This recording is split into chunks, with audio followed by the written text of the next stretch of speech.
finest drag strip, Houston Raceway Park. I am proud to be sitting in the cockpit of Mike Troxell's top alcohol dragster. Mike has already clinched the Winston Championship, but he is not the quickest driver in the field today, so he's going to have to do some fancy driving. Get off that starting line first, and to help him make his gear shifts properly, he's installed this. It's not a gun sight, it's a high-intensity light. Now, these cars shake, rattle, and roll so bad he can't always read the tachometer, so when this light blinks once, he goes first to second. When it blinks again, he goes into high gear and hopes he gets to the finish line first. Now, for more on what we'll be seeing today, here's my friend Brock Yates. Well, Steve, yet another crowd pleaser here at Houston is the top alcohol funny cars. This particular one belonging to Don Gay Jr. from just down the road in Dickinson, Texas. He was the #1 qualifier at 6:08, just a wink under the magic 5-second bracket that we could see broken here today. 230 miles an hour in a qualifying run. Now, this is a pretty classic funny car configuration. Tubular chassis, flip-top, fiberglass body. But the engine rules are this: 4 pounds per cubic inch. So this KB engine, about 518 cubic inches, riding on a chassis of 2,075 pounds. So you can see these things are just lightning on wheels. Very competitive. We're going to see some wild racing here in this class. But that's not all. We've got a third class. And for more on that, let's go to my pal, Steve Evans. Brock, our third category of competition is called Super Gas, and it's for all of us who truly love street-style hot rods. From 23T Ford Roadsters like this one of the Baldwin brothers, to early model Camaros, late model Mustangs, Willys pickups. It's a class of tremendous variety, and one in which you cannot get out-bucked by the competition, because there is a performance limitation of 9.90 seconds. If you run quicker than that, you're disqualified. The challenge in Super Gas is to set up the car so that it goes down the racetrack the same way every time, hopefully at 990, and to have the driver geared up to leave on time every time. Because as you'll soon see, in Super Gas, races are often won by no more than 1/100th of a second. Okay, it is time for the second round of Top Alcohol Dragsters. Brock? Well, Steve, we're going to start right off with a couple of good ones. John Spielman versus Earl Datweiler. This is round 2 of Top Alcohol Dragster. These two guys have raced each other a lot over the years, right, Steve? Oh, absolutely. And here you see them accomplishing that tire heating burnout. Getting those 17-inch wide rear slick, good and gooey. Well, they'll grab that starting line. The starting line, by the way, here is all concrete. In fact, you can see just in front of Spielman where the concrete ends and it goes to asphalt. Well designed, beautiful racetrack. Well, you can really scuff in the tires a lot better on concrete than you can on asphalt, I would imagine. So that design is very thoughtful, as is so much of this brand new facility right out here outside Houston, Texas. In earlier competition, there's been a lot of oil put down on this racetrack. John Spielman in the near lane, awfully glad he has lane choice. He earned that with a quicker ET in the first round than did Datweiler. There's a little thing they do. The Chicken Chokers is the name of this team. John Spielman and his guys have an awful lot of fun with that old rubber chicken. They're from Maryland. Earl Datweiler is an insurance broker. He's out of the state of Illinois. He qualified number 6 and beat a tough customer in round number 2, Bubba Sewell. Meanwhile, John Spielman in round 1 was beating Terry Mullen. Spielman much quicker in qualifying with an outstanding 6.14 seconds. That's the driver in the near lane, the Chicken Chokers. And, of course, that lane right now, the preferred one here at Houston, Steve, as you said earlier, because of oil-down concerns. So Datweiler, definitely the underdog. He's going to have to be very careful about just smoking those tires. One thing you'll be amazed at here, Brock, in the alcohol dragster ranks, how high they bring up the RPM on these cars. You'd think the motors would explode long before Buster Couch, the starter, ever activated the Christmas tree. Especially when you remember that they are pushrod engines. Good start. Nice even start, though. Spielman is out a little bit ahead at half track and starts to establish a strong advantage and goes on to victory. John Spielman, a 6:27, 216 miles an hour, to best Datweiler 6:36, 215. Now, NHRA's reaction timers tell us that the near lane had the advantage off the starting line. They're exactly right, about 6/100th of a second. So Spielman had that in the bank before he ever got to the finish line. And as Brock said, towards the finish line is where he really leaned on this motor when he pulled it into high gear and wins it cleanly by more than a full car length. See with John Spielman, who runs a 6:27 to advance, and obviously the questions surround the lane and the lane choice, John.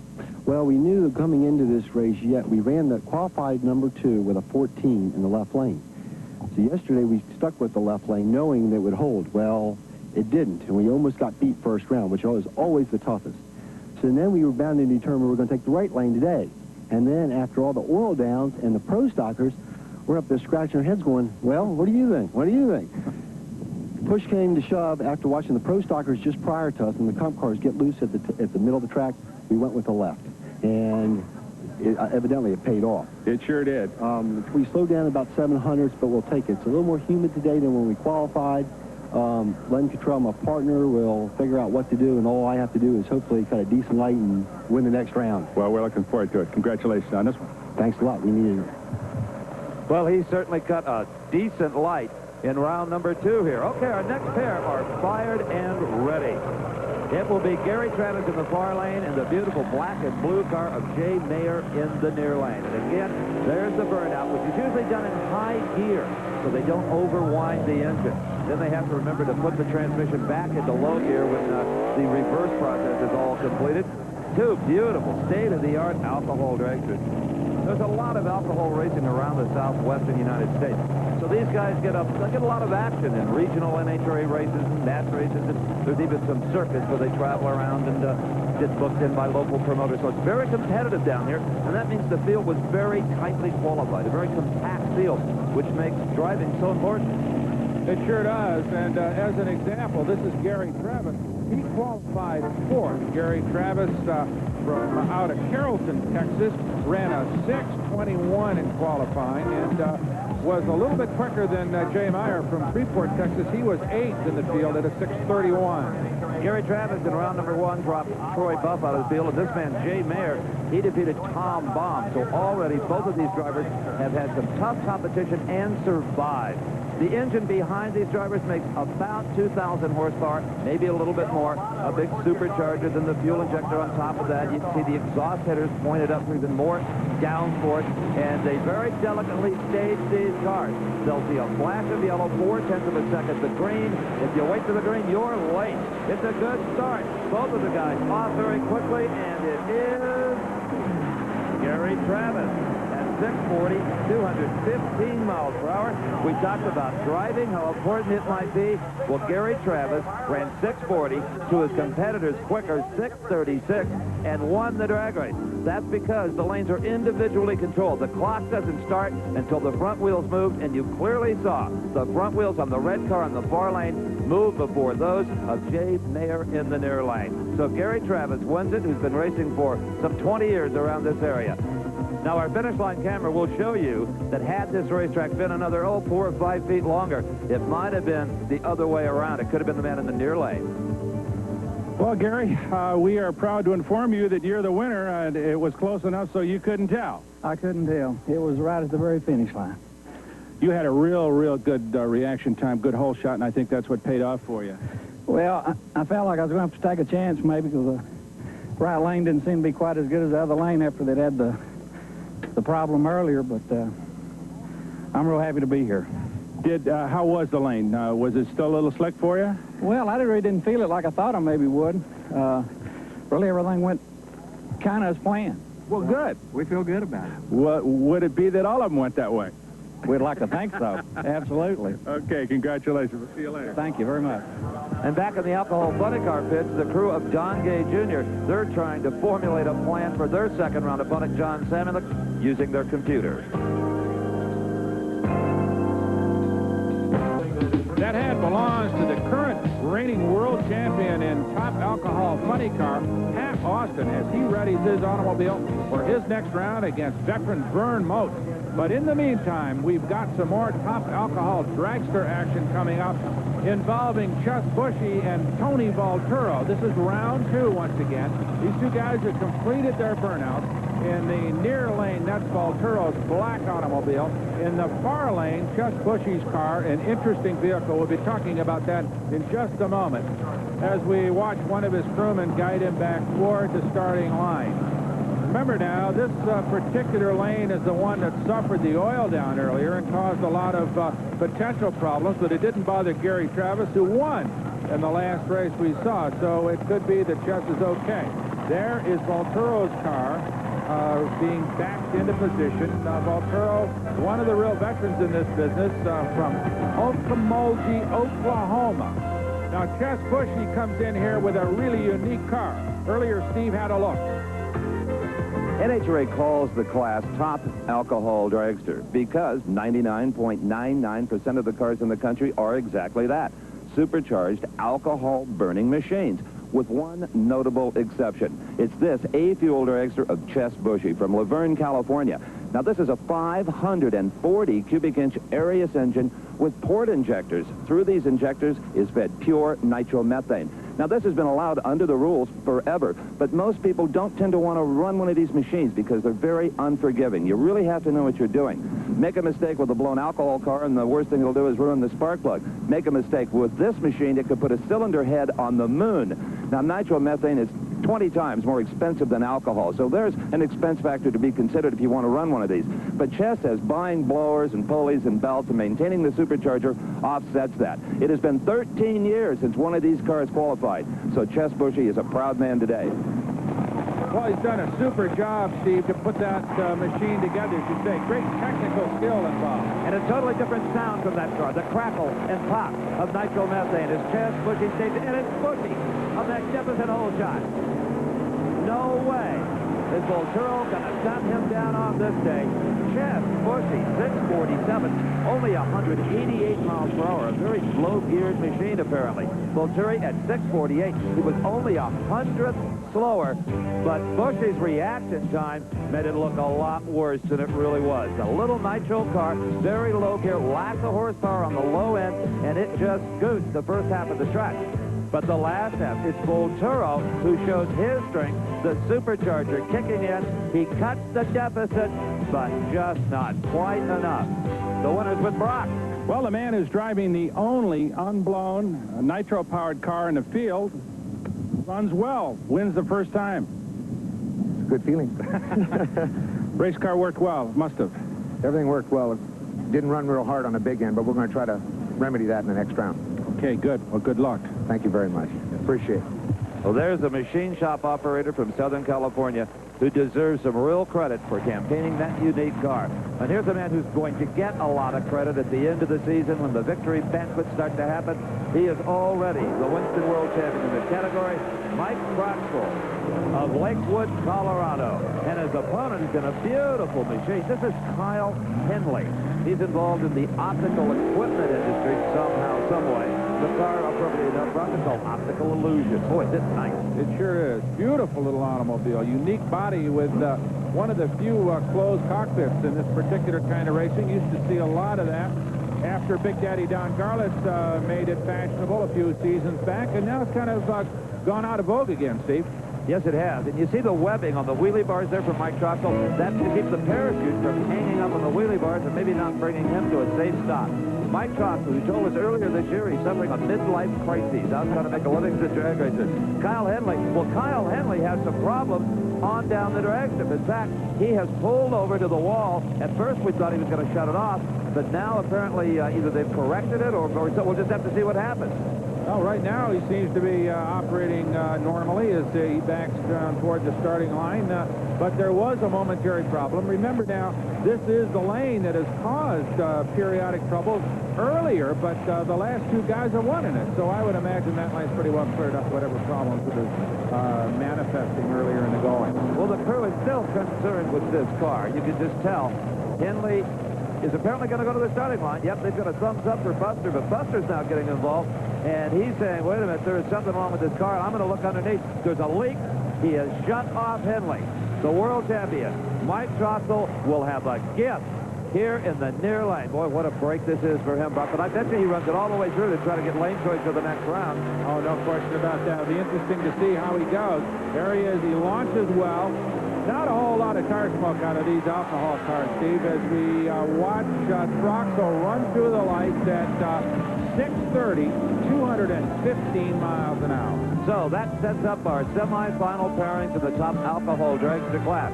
It will be Mike Troxel, who just barely got lane choice on that signal over the nitro car of Ches Bushy. Plus, we'll see John Spielman versus Gary Travis, kind of the hometown hero in this class. Should be a great semifinal. Stay with us. There's a lot more NHRA Autolite Sports Nationals to come.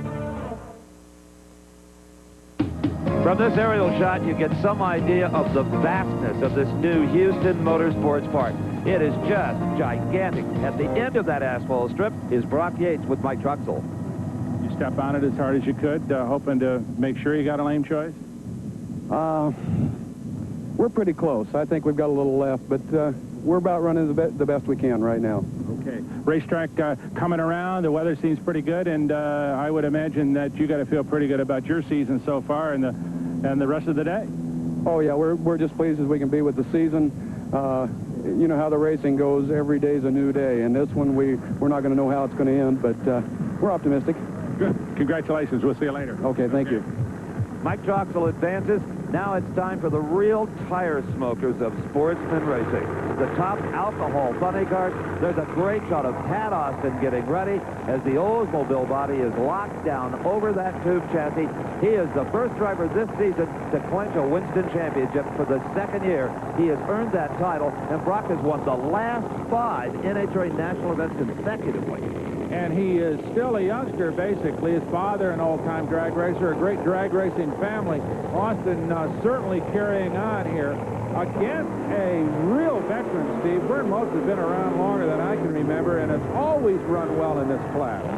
For the fun of it, watch the red butterflies in the injector for Pat Austin, and you can see how little throttle they used to execute that burnout. They were just kind of cracked open, Brock. That's right.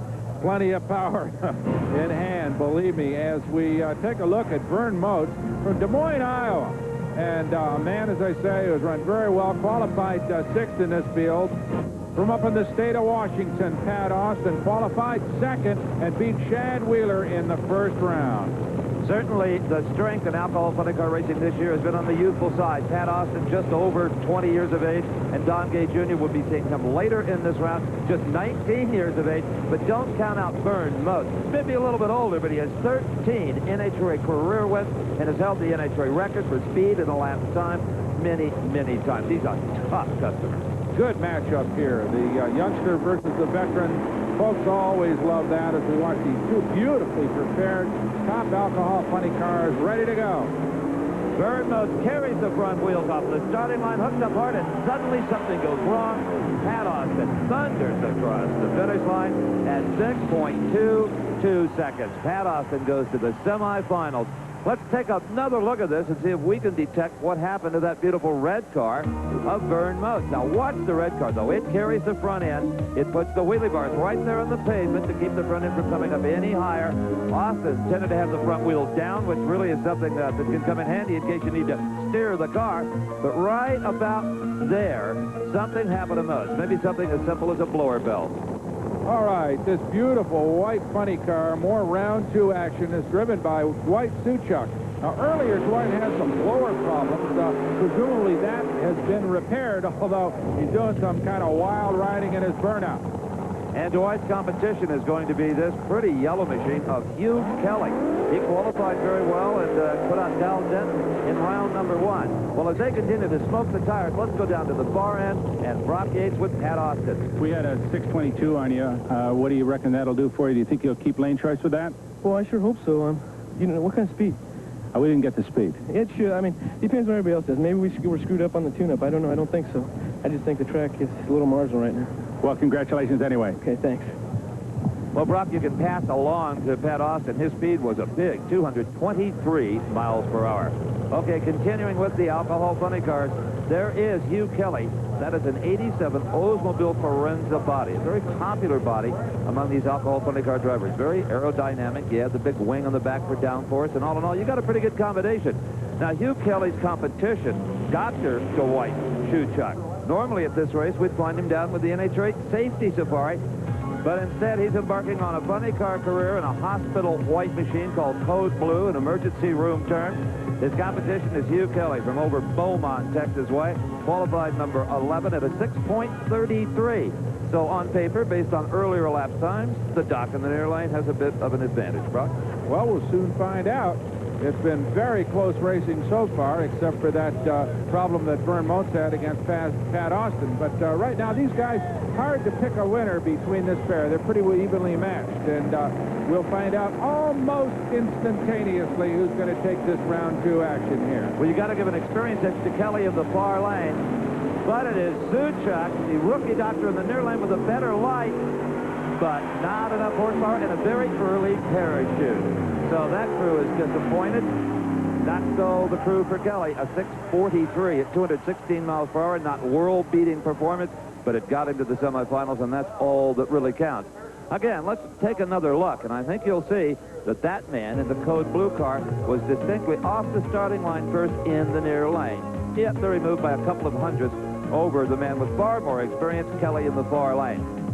Even though Dwight was off the mark first and enjoyed his lead to about this point, here Hugh Kelly came around him when something went wrong with that car in the near lane. The parachute also was out immediately. Now, whether it maybe deployed itself or whether Dwight let it out, we'll have to find out later on. Hugh Kelly played a little bit of a game, it looks like, Hugh, on the starting line. You messed around there a little bit. You were late to stage, but then he had problems and drove away. Well, I was trying to bring the heat up in the motor. These cars leave better at 200 degrees, and it was only about 170, and I was trying to get a little bit hotter before we could get up there. Of course, once we got in the lights, I got him out, and then he sat back and waited. But that's just part of it. Sure, that's part of the game. The race car run well? No, it run fine. This car runs good on top end, and we're just getting into it. This is only our 4th race, and we really don't have any business at a national event. We're not that good yet. Well, 6:43 is not that bad. But no, watch next time. We're going to lean the motor out a little bit, and we'll show you something. Congratulations. Thank you. Thank you. Be careful, you lead them out too much, and they tend to go kaboom. Are they having fun in Houston? You bet. We're back at the NHRA Autolite Sports Nationals. I'm Brock Yates, along with Steve Evans, who right now is up at the other end of the racetrack with Dr. Dwight Suchak. Well, Brock, usually when we see Dr. Dwight, it's in a safety safari uniform down at the end of the racetrack with us. He had a good qualifying effort and some problems just then. We were doing real good all weekend, and then we started running into blower problems on the first round yesterday, right 200 feet before the finish line, popped one blower off, put our old blower back on, and tried it again today and did exactly the same thing. But all in all, a good effort for you. Oh, we're pleased. This is the best we've done at a national event, and we'll be back. Does this mean we've lost you? No, I'm going to still doctor at a few of the races, but it's good to get out and race sometimes, too. Good to see you. Thank you. So the good doctor's still doing double duty here in the NHRA, but right now more concerned about the ailments right there underneath that body of his funny car. Back to more round 2 top alcohol funny car action. And Steve Evans, we've got a good one here. Don Gay Jr. Well, you got 2 good ones here. Don Gay Jr. and John Smokey Samolak. Both of them have registered a number of NHRA championship wins. Don Gay Jr. is coming late last year and this year. Next to Pat Austin, he's the winningest driver in this particular category, and it's his family that are partners, along with the Angel brothers, in this Houston Raceway Park. Okay, Samolak out of Linden, New Jersey, qualified 5th at a 6:19. Beat Buster Chandler in round 1. Don Gay Jr., Dickinson, Texas, #1 qualifier to 6:08, as we told you. Beat Dennis Peranio in the first round. John Samolak and his crew raced top alcohol dragsters for years and years, even won the U.S. Nationals. Look at the sleek lines on that Pontiac Trans Am bodied car of Don Gay Jr. His father was a funny car racer before him. The family operates a Pontiac dealership here in Texas. Smokey Samolak, far lane. Don Gay Jr., just 19 years of age, near lane, and leaving too soon. There's a foul start for Samolak. He is disqualified. He stays on the throttle anyway, just to be beaten again by Don Gay Jr., the youngster at 6:20, 222 miles per hour. You know, Brock, I think that Samolak only had one shot against the Texas Teenage Terror, and that was to leave on him. That was a calculated risk there. Absolutely. I think the big news, though, as we watch that red light, that awful sight for poor old Samolak, the big news here is that Don Gay Jr. beat Pat Austin time by 2/100ths of a second in terms of ET. That would, theoretically, if they had come up against each other, give him lane choice. Oh, absolutely. And here is the Terror from the West. This is Brad and Anderson, the winningest sportsman driver of them all, with 19 career victories, the Winston champion in 1984 and 85, and he's up against a man he has raced many, many times, also from Southern California, Mr. Chuck Beal, a past Winter Nationals champion. So here are two real good ones. In fact, the very best that Southern California has to offer, these two cars. Listen to the wonderful sound of that Brad Anderson engine. He is the premier engine builder in this class. Many of the dragsters and funny cars utilize Brad Anderson power plants. Right now, let's go down to the far end of the racetrack where Brock Yates is with Don Gay Jr. Well, Don Gay Jr. Runs a 620, which is low ET for this round, Don, and considering the conditions and the fact that you are part owner of this racetrack, you got to feel pretty good about that. Oh, I feel really good, and I'm really glad with the conditions of the racetrack starting to come around really good, and the cars are really all running really good, and we're going good, so happy about everything. You had a red light, obviously, with your competitors, so it was a little easier than normal, but what do you... Yeah. Okay. You reckon that 620 is good enough to carry you all the way for the rest of the day if you can run them that way? I think in this area it's pretty decent. You know, Pat Austin, the reigning world champ, he'll speed up. He'll pick up. He always picks up, but... he had a 622. He had a 622? Yeah. I think it's going to be a close one no matter how it goes. Good. So far, it's super. Congratulations, Don. Thank you very much. Boy, a sign of a maturing driver. Didn't know Samolak had red lighted because he was paying attention to his own race at his own side of the tree. Here is Chuck Bill, a little crossed up, backing up. Crewman trying to make sure he gets exactly in those tracks he burned out. You can see the tracks, and he's still a couple of feet off. But smiling Chuck Bill loves to race these alcohol funny cars, has been doing it as long as the class has existed. Brad Anderson, well, he lists his occupation as inventor. Boy, he's invented some horsepower, I'll tell you, over the years. He has got a bunch under the hood of that beautiful red automobile on the right side of your screen as Brad Anderson and Chuck Beal get ready to go against each other. And as you said earlier, this is a classic matchup. Oh, yeah. The RPMs come up somewhere around 5,000. The drivers will take about 4 Gs off the starting line. A little out of the groove was Beal. And I believe that hurt him as Brad Anderson goes wire to wire at 623, 221 miles per hour. You've got to stay in that racing groove, especially on the concrete. If you get out of it, you're going to turn one tire or the other. All right, so the pairings for the semifinals, a couple of hot rivals. Brad Anderson versus Pat Austin. Austin has lane choice by a tick of the clock. Don Gay Jr., the other young driver, has lane choice over Hugh Kelly. Is Kelly ready for Don Gay Jr.? Well, to hear Hugh talk, probably not. All right, this is back in the Gary Travis pit area. They're getting that car ready to face John Spielman in the top alcohol dragster semifinals. But right now, let's go down to the far end of Houston Raceway Park. Brock Yates with Brad Anderson. Oh, Brad Anderson always in the hunt. A 623, Brad. We got ourselves a little bit of a fight here. We've got Austin at 620 and Don Gay Jr. at 622. And you're a wink away from that, so it sounds like it's going to be pretty competitive next round. Yeah, it's a little disappointing. I really wanted lane choice. It seems like it's pretty important here, so the 23 doesn't give me lane choice. We'll just have to try harder. Okay, well, we'll know you're up to it. Thanks. Thank you. Congratulations. Thank you. Okay, Brad Anderson heading for the semifinal round. Back in the top alcohol dragster pit, well, this is Gary Travis's opponent, John Spielman, getting the chicken all tuned up for that semifinal round. We'll have Super Gassers coming up next here from the Autolite Sports Nationals. All right, that is the Mike Troxel pit area, the reigning world champion and top alcohol dragster. Mike working on his engine, getting ready for his semifinal run against Ches Bushy. But before we see that, this automobile comes next. This is a beautiful 2714 Roadster John Breimer, one of the best of the Super Gas automobiles that we're going to see competing. Now, let's go through the Super Gas special rules. A 990 index, no breakout allowed. Any ET under that, you're out of here. 2, heads-up pro start. No handicap allowed. The cars leave together. 3, all the cars must be full-bodied stock automobiles. Fenders allowed, whatever. 4, 2,100 pounds with the driver, minimum weight. 5, any automobile engine is acceptable. 6, any fuel allowed except nitro and nitrous oxide. Now, car setup is critical, as earlier Steve explained. Tracy McBride's Super Gas Camaro is typical of the cars in this field in that on an all-out pass in time trials, she knows it'll run a 950 or a 960. Now, that's too quick for racing because 990 is the limit. You'd be disqualified anything quicker. So she, like most of the others, has added some electronic gizmos to try to get some consistency. Now, the transmission is a power glide. It only makes one shift. And that electronic box, you can see she has it set on 7,250 RPM. That's when it will go into high gear every time. But more importantly than that is under the hood. On the 4-barrel carburetor is what's called a throttle stop. See it right here? There's a solenoid, electrical wires, and this piston here. Now, that allows her to leave the starting line full throttle, primaries and secondaries open in the carburetor. But once it goes into high gear, this device starts backing off the secondaries or taking power away from the car. Now, let's say in time trials she runs a 985. There's a little adjuster nut in here. She turns it one flat, and it should run right on 990. You say, well, what does the driver do? Well, number one, the driver's got to leave on time. And number two, in Super Gas, you've always got to know where you are on the track compared to the other driver because you only win by as much as you have to.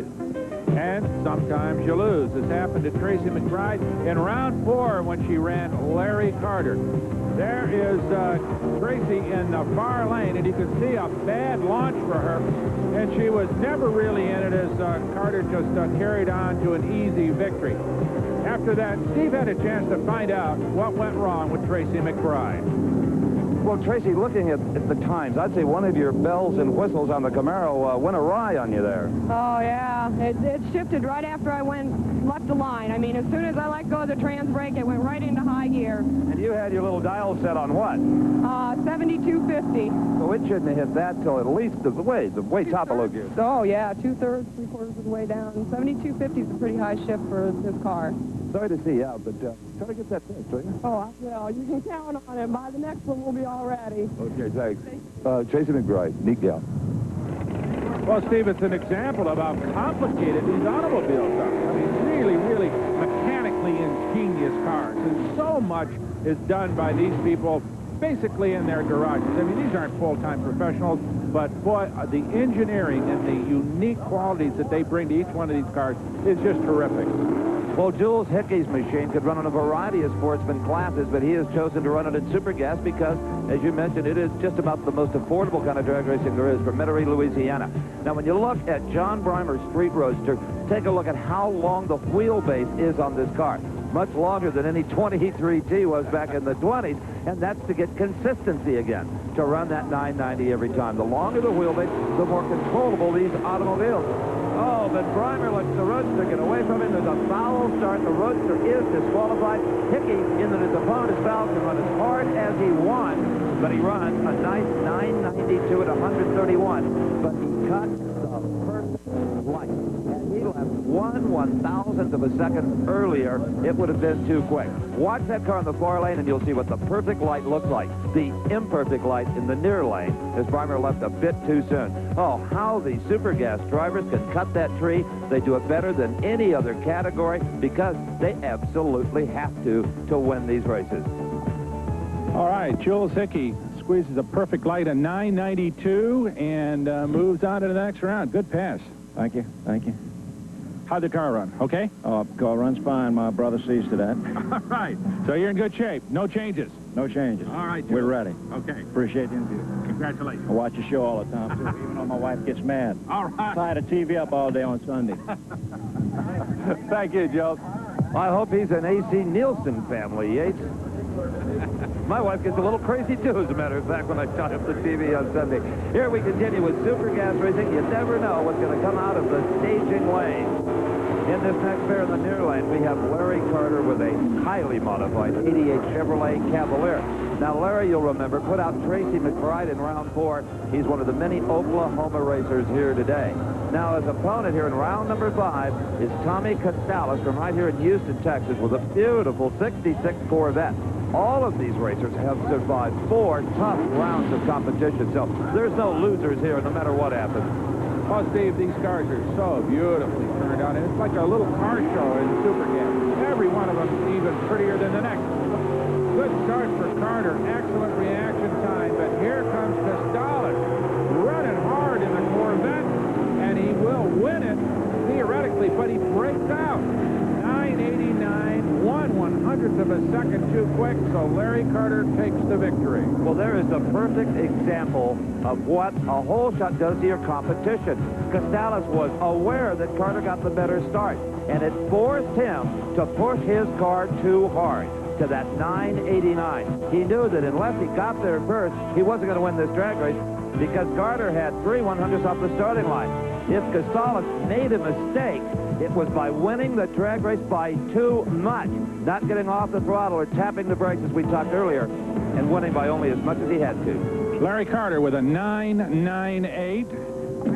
He breaks out in the other lane, so it was relatively easy for you. Well, not too bad. It was hard enough. Anytime you race Super Gas, it's an extremely hard class.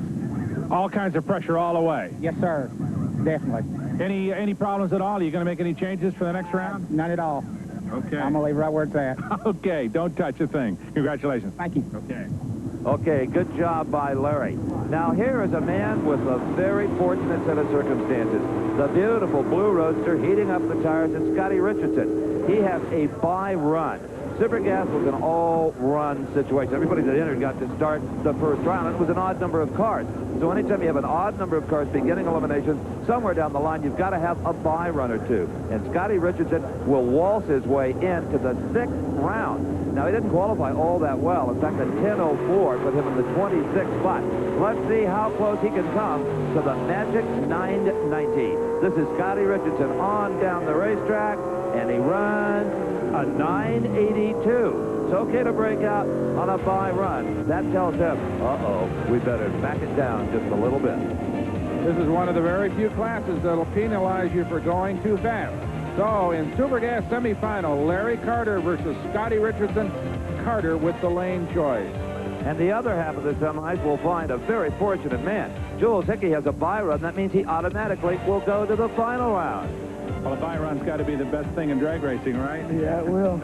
Feels good to have Byron into the semis. Race car working well? Very well. Not going to touch a thing? Nope.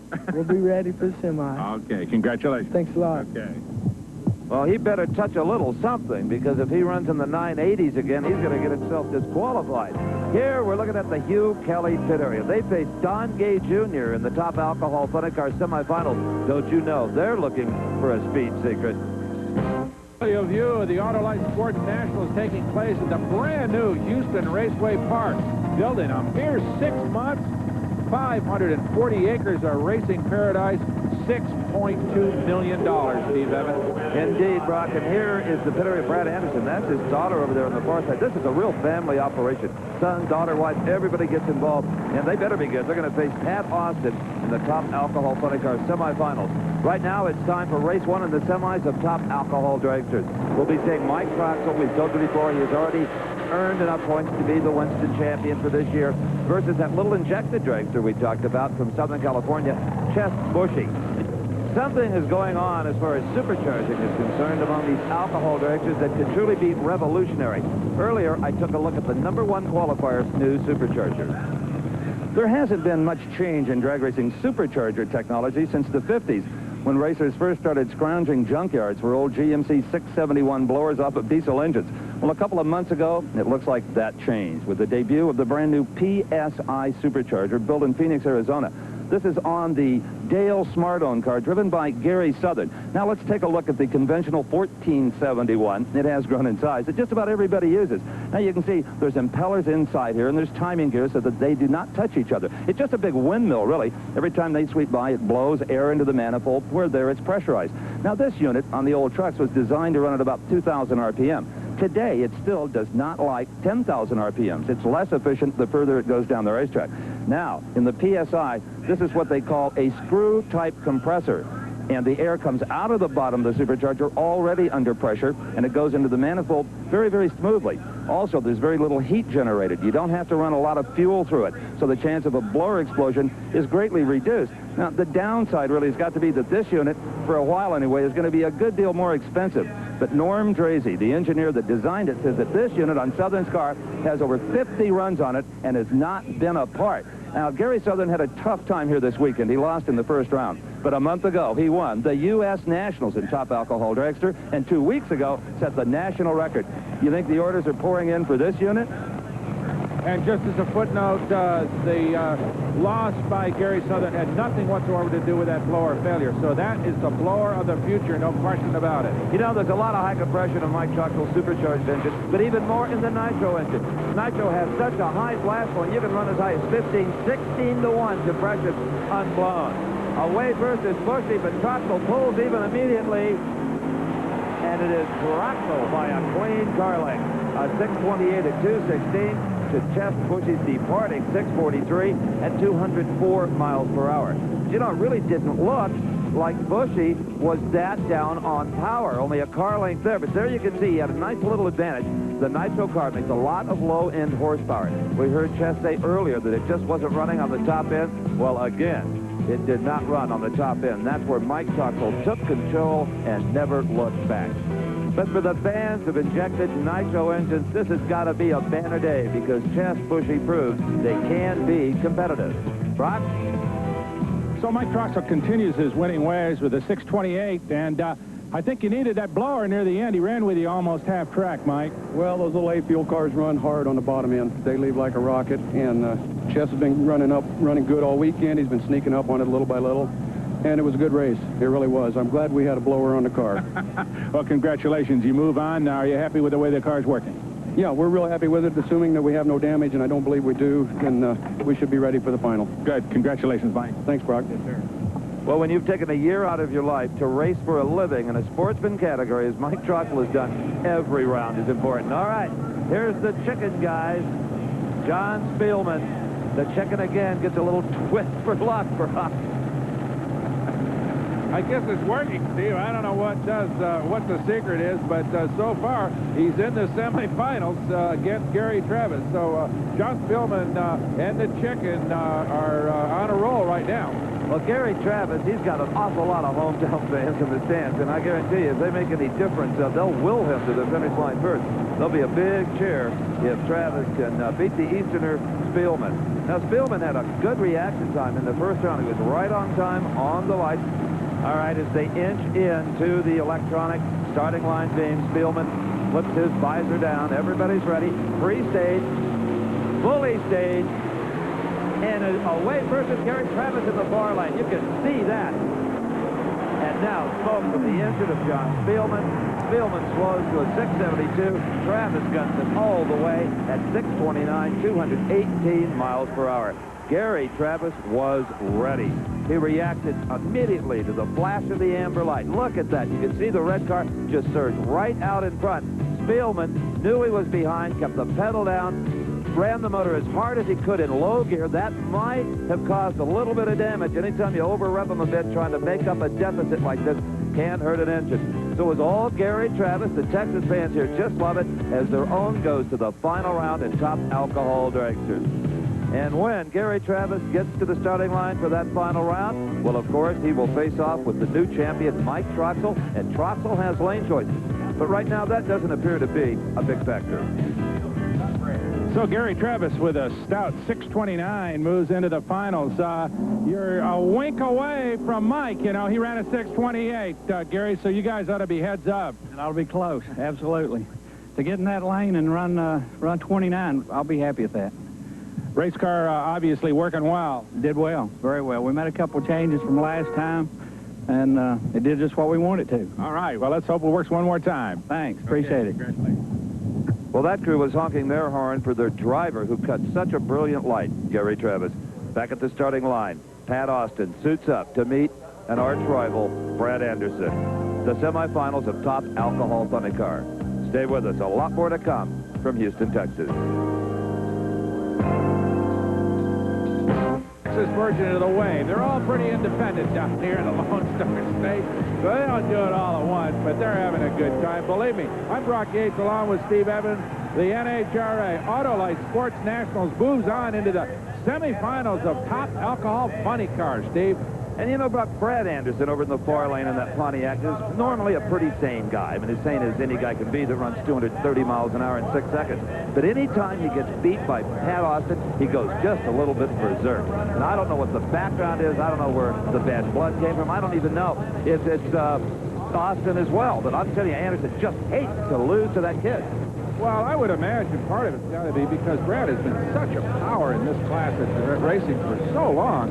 And here's this kid that could almost be his son, who's been so successful, and now is, of course, the champion in funny cars, alcohol funny cars. So I would imagine that I'd be a little resentful, too, to have some kind of punk kid come along and blow me off. Well, yeah, it's kind of maybe the end of an era, but Anderson doesn't feel that way. He says, I have spent so much time in the last 2 years working on other people's engines.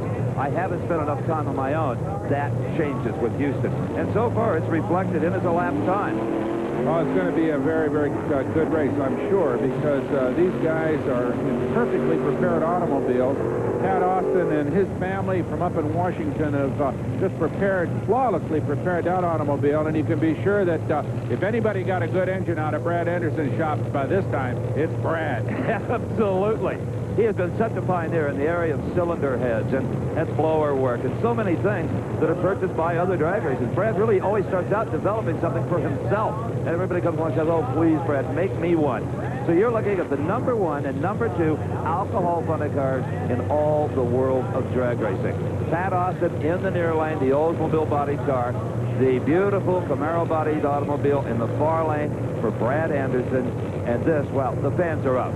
Well, and don't forget, there's 1/100th of a second in differential and ETs in their earlier run. So these cars are definitely heads up.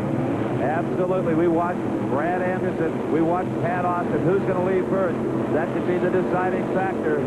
It is Austin away first. Anderson even. It is Pat Austin by a fender. 6:21 to Brad Anderson's quicker. 6:20. Don't let him around anything sharp at the far end, Brock, because he's going to want to slit his wrist. He ran quicker, but the move by the car in the near lane right there was the all-important difference at the far end of the racetrack. The speed almost identical, 222 to a 223, but Pat Austin could see Brad Anderson all the way down that racetrack. Here's the final charge towards the finish line. Brad Anderson urging on that Pontiac car, but it's just not enough. So Pat Austin carries on. Pat, it was quicker reaction time. You just got him out of the gate. Real good hole shot, although you ET'd him as well with a 6:21. Yeah, it was a good race. I did a dry leave up there, and the car felt funny. I said, man, I don't know how this thing's going to run, so I better be on my guard in the line. And it went down, didn't shake or nothing. It should have run better than that. We're going to have to go back and see what happens. Pat Austin already looking ahead to the final round here at Houston, which could be his 6th consecutive NHRA victory. Well, here's a man who may have something to say about it if he can get around Hugh Kelly. This is Don Gay Jr. And what a magic day this has to be in his young life. His father and his grandparents, the partners and the people partially responsible for the creation of this beautiful new facility. The first time that Don Gay has been here under championship conditions. And you know, in one of those suites up there, all his family's looking on, right? Oh, boy. With their fingers crossed, believe me, because he's got a formidable task ahead of him right now. He is facing Hugh Kelly, who has run very...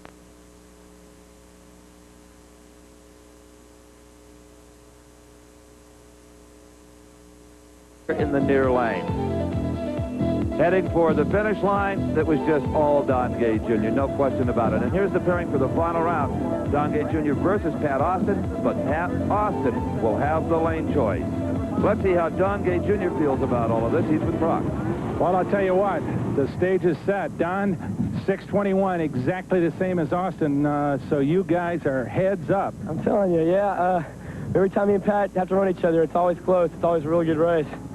How do you feel? The race car obviously hooked up and ran real well on that pass. It ran really well. I think we can get on a little bit more, run a little bit quicker. Of course, Austin can, too. He always, you know, has a little bit extra left. It's going to be a really good, close race. We're looking forward to it. Congratulations, Don. Thank you. Boy, youth has prevailed today among the top alcohol funny cars, that's for sure. Pat Austin and Don Gay Jr. will be going in the final round. And don't you know, the crowd will be right with the young Texan. And in the alcohol dragster final round, I guarantee you they'll be riding with this team, Gary Travis, as they get their car ready to face Mike Troxel. Stay with us. It's heating up in Houston. That is one of Mike Troxel's crewmen putting what you might call a championship spin on one of his spark plugs. as he gets ready to face Gary Travis in the T80 final coming up. But right now, Steve Evans, we're going back to more Super Gas action. Yes, we are, and a couple of fine ones. There is Larry Carter. Carter, who had such good reaction times the round before, and we'll get a good look at this car thanks to a fine shot from our starting line cameraman, who always come back to the truck at the end of the day just totally covered with rubber and oil. They look like raccoons, but they don't mind. They love it down there. Well, that's where the action is, believe me, right on that starting line. And in this particular kind of racing, where the events are won and lost, absolutely. That's right. Scotty Richardson in the classic street roadster style hot rod in the far lane, a late model style Chevrolet Cavalier in the near lane. They're away right together, neither driver with an advantage. Richardson falling back. It looks like it's Richardson coming back. And it is Richardson by a couple of inches. That was an incredibly interesting Super Gas confrontation. The two cars were set up differently to accomplish the same task. And Richardson there clapping his hands together. He really doesn't know if he broke out or not yet till he gets his time slip. But you can see right there, the start was perfect by both drivers. Now, Carter had his Chevrolet set up to run harder the first half of the course. Richardson apparently had his car set up to settle down early and then drive it through at a higher speed. And the speed is the difference.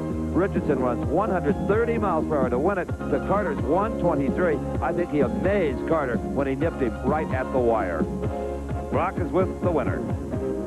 All right. A victory, a 992 to a 993. What do you think of that? I love it. I want to win this race. This is my last race in Super Gas, and I got to make it count. I'm going to stock eliminator. Okay, well, congratulations. Hanging in there real good. You're not worried about breaking out, are you? Nah, I'm ready. Okay. Thanks a lot. Sure enough. Hey, Brock, see what Scotty wants for that roadster, huh? I got a trailer and a truck. Maybe you and I hit the road? Hey, I'm ready. I'll tell you one thing. If I wrench the motor, I will guarantee you will never, ever break out. Unfortunately, 12-second elapsed times don't do much in Super Gas. Well, here is the man who has the break of the late rounds. This is Jules Hickey. He has a bye run, and let's see if he might go for lane choice. Now, lane choice in Super Gas is decided by the driver that runs the closest to 990. We just saw Scotty Richardson at a 992. So a 91 or a 90 could give this man, Jules Hickey, lane choice. If he runs an 89 or an 88, that's under the 90. Lane choice reverts back to Richardson. So we'll watch him go. You know, Steve, what's interesting about this class is aerodynamics don't count because you run relatively slowly and you got all kinds of motor flexibility. So if we watch Hickey come down here in a production-bodied Buick, he will be going against Scotty Richardson in that neat little T-bodied roadster. Well, he just blew lane choice right away with a too-quick 985. His priority there was to find out how quick the car would run with that tune-up, and that was smart indeed. I don't think for a Super Gas that there's any lane choice advantage whatsoever. So the final round is now set. Scotty Richardson will have his choice of lanes over Jules Hickey. And again, a young driver has a shot at an Autolite Sports Nationals title.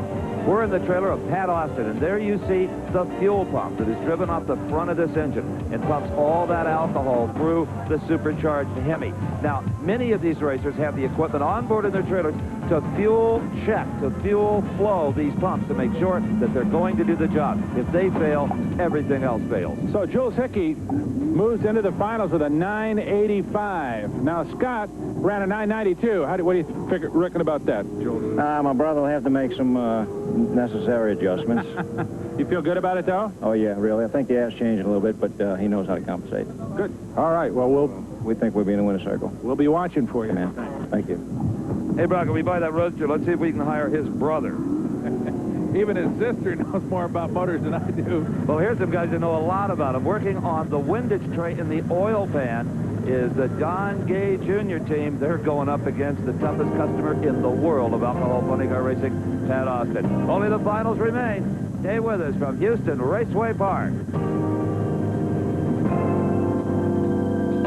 Well, the sun is starting to set over Texas as we get right down to the end of it here at the Autolite Sports Nationals at Houston Raceway Park. And before we get into the final run, Steve Evans, let's have a look at how the other sportsman classes went. This was earlier today in the competition eliminator category. It was Vince Holmes in the near lane up against Tom Weekly in the far lane. Wheels in the air by both drivers. And as they neared the finish line, it was Tom Weekly who took control in the far lane and won the Sports Nationals Competition Eliminator title. Next up was Superstock. Yes, Superstock, one of the oldest and most classic competitive classes in all of drag racing. It involved Jeff Taylor in the near lane, Isaac Caswell in the far lane, a pair of Chevrolet products, highly modified according to the Superstock rules. Green light, both cars carry their front wheels down the racetrack. Caswell away first. But here comes Jeff Taylor in that blue Camaro to just nip Caswell at the line and win Superstock Eliminator. A classically close race for this particular kind of competition. Now, Superstock was on the Christmas tree handicap system. Not till the next one we saw. This was Super Comp. Dragsters and Alders, the same rules as apply to Super Gas, only a quicker index, 890. You can't run quicker than that. It was Charles Swindoll versus Steve Cole. Swindoll in the far lane, little carbureted small block Chevrolet dragster, and he won it cleanly. The Super Comp Sports Nationals champion, Charles Swindoll. And he is a happy young man. All right, the next class, stock final, a pair of Camaros in the near lane. That is Greg Stanfield versus Don Frederick. Both cars, good, clean start, no red light. Here they come. Not quite as quick as the other classes, but very, very competitive. And in the end, by a nose, it was Greg Stanfield to win Stock Eliminator here at the Autolite Sports Nationals. Our congratulations to all of the earlier sportsman winners, and now it's time for Super Gas. And I'll tell you what, Steve, if it was just pure adrenaline in the power of these cars, this kid would win. Scotty Richardson, I've been talking to him all afternoon, and he is jacked up. Believe me, he is ready to go. All right, he powered that car to a stop in the water, pulls a little button down that locks the front brakes, and accomplishes the burnout. Now, Scotty is all fired up and ready to go. Let's hope that Jules Hickey's brother is fired up and ready to go. Because every time you talk to Jules, he said, well, my brother's going to fix it. My brother's going to make it go fast. Let's hope he can. Well, his brother made him go a little bit too fast, recall, on the last single that he ran, and he broke out. So maybe his brother dialed him back just a few tenths to get him into that bracket. 990, remember now, is the secret number, and Scotty Richardson has been running right on 990 in the last couple of passes. All right, the beautiful roadster stages for what Scotty says will be the last time under his control as he's moving to another eliminator. And it is Scotty Richardson off the mark first by 200. But in Super Gas, that can be the same as a mile. The same scenario. Scotty's car has to come from behind, and he wins it with a perfect 990. He knows he's won because the finish line scoreboards are past the finish line, actually. He could see that perfect 990, and he knew that Jules had broken out with a 988. Let's take another look. Jules' brother may take over the driving, too, after this one, because it was Richardson away first by 2/100ths of a second. But again, the car lays down intensely. Look at his opponent just streak ahead, but he's confident in his game plan. And the way the car is set up, he is flat on the floor with the throttle. The car is running itself at this point the way they planned it. There it was. Perfect. All right. 17-year-old Scotty Richardson, congratulations. Super run, 990 right on the money. Thank you very much. Eat your head out, Dad. First ever championship, right? Very first one. Right here in Texas. That's right, right in my hometown. Thank you very much. Got to feel good about it. No problems. Perfect pass? Perfect pass. All right. Thank you very much. Again, congratulations. Thanks to TCI and Lone Star Racing. Okay. A great job by a very polite young man in a beautiful car. Well, you can see they are poised and ready. Pat Austin and Don Gay Jr. ready to go for the top alcohol funny car crown. There's nobody here leaving. 2 more races left here at the Autolite Sports Nationals, and this one coming up is going to be a barn burner, Steve Evans. We've got Pat Austin and Don Gay Jr. against each other. And how do you pick it? Pat Austin, he owns the championship, but Don Gay Jr. owns the track.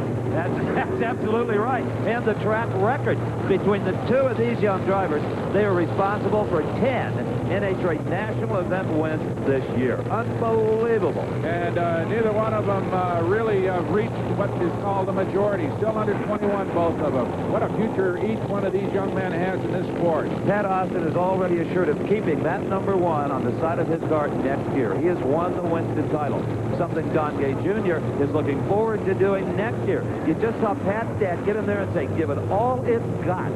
Well, you can be sure of that. Both these automobiles have run within just a tenth of each other all afternoon. They've just been so heads up that it's going to be, I would imagine, decided right here on the starting line. Well, that could happen for sure. Pat Austin was the first to move up in three-stage. Now waiting for Don Gay Jr. Don inches forward. He is staged.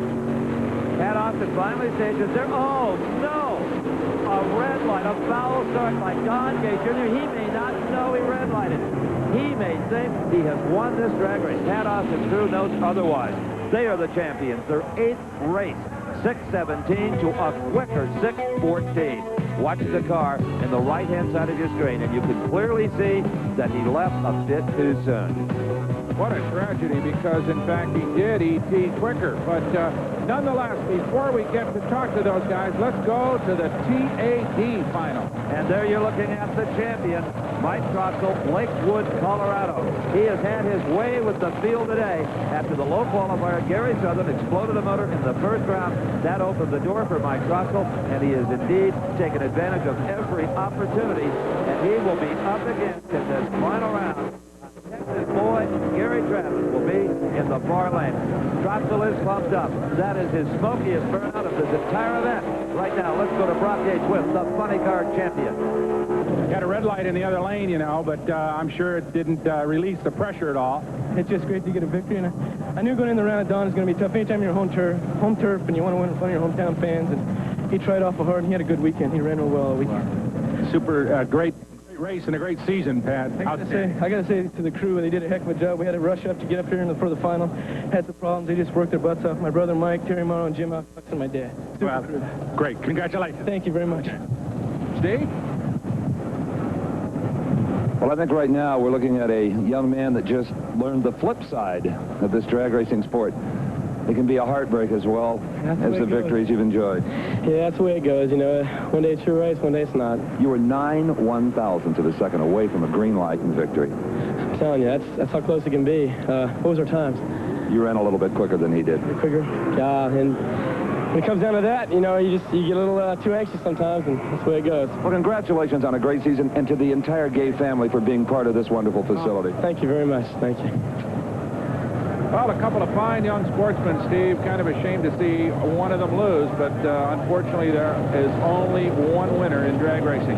As we get ready now for the last race of the day, the top alcohol dragster pairing two of the finest drivers in the business, Mike Troxel, the current champion, going against the local favorite, Gary Travis. Travis has never before been in a final round. This would be win number 6 this season alone for Mike Troxel. They better hurry up the stage because there's a Texas weather headed our way. All right, both automobiles squeezing up against the staging lights. It's a green light for both. Good start for both racers. Mike Troxel with a slight advantage, and he hangs on to it. The man from Colorado, the champion, has won yet another one. 6:26 at 2:16 to a losing 6:37 at 2:18. And as that crew runs back to the truck to go down and wish Mike Troxel well, let's take another look and watch the driver in the near lane. He made not one mistake all day long. It was Troxel away first by about 200. Gary Travis right there knew that he had some problems. He could see Troxel just dart out of car length when he made that second to high gear shift. And on the big end, well, it was all Mike Troxel. And you can see why he will wear the champion's number. Well, Mike Troxel continues on what is a fabulous season. Mike, congratulations. Beautiful pass, 6:26. Well, I was hoping we'd step up a little bit. I guess we did. Just enough to win. Actually, that's all you needed, but it was a terrific pass. Well, I'll tell you, Gary Travis has run real good this weekend. He's been stumbling a while. I'm glad to see him back on track, and he had us worried. He really did. We're very fortunate to win this one. Well, Congratulations. Great day. Super effort on your part and all the guys in your class. Well, it's just been our year, and we're just tickled to death. We're proud of you. Thank you, Brock. Congratulations again, Mike. Thank you. Yes, sir. Okay, now let's go to Steve with a man who didn't win it. Well, Gary, I know how badly in front of the Texas fans you wanted to beat the Winston champ, but not quite. Not quite. Maybe next time. We thought it was going to be a good race. We had the lane that got as good as the other lane that we just missed it a little bit, and we'll give them a shot next time. As a longtime Texas racer, how does it feel to have a facility like this to call your own? Oh, this is the grandest thing that's come along. To have the chance to race at a facility as nice as this is, it's like a dream come true. Absolutely. Great job. Thanks. And what a great bunch of sportsmen we've seen here today. For Steve Evans, I'm Brock Yates. Thanks for joining us from Houston. The executive producer for American Sports Cavalcade is Harvey M. Palish. Produced and directed by John B. Mullen. Promotional consideration provided for and a fee paid by the Style Auto World Championship Team, the nation's premier source of fast lane fashions. Style Auto, the champion's choice for the style of your life.